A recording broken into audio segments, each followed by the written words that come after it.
Gumising ako ng maaga para mag-jogging. Kailangan ko na mag-ehersisyo araw-araw dahil medyo mataba na ako. Ramdam ko na kasi ang bigat ng katawan. Pagkabalik galing sa jogging ay bumili na din ako ng niyog. Tapos kinayod ko na dahil magluluto ng pinakro yung partner ko. Medyo na parami pa nga dahil 3 piling yung niluto. Kung tawagin sa Bisaya ay tulo kasi pak. Pero goods na goods pa rin dahil hanggang pang meriendahan itong pinakro. Kung tawagin sa Bisaya ay tinunuang saging ramani ay.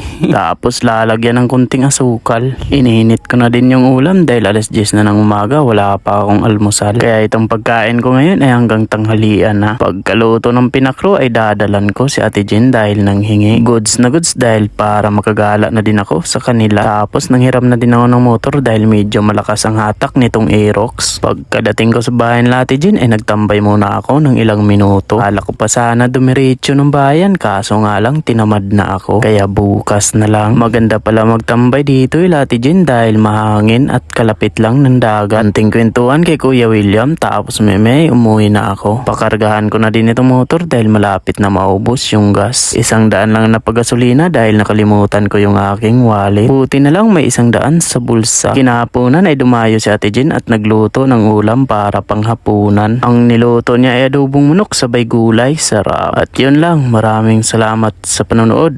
Bye bye.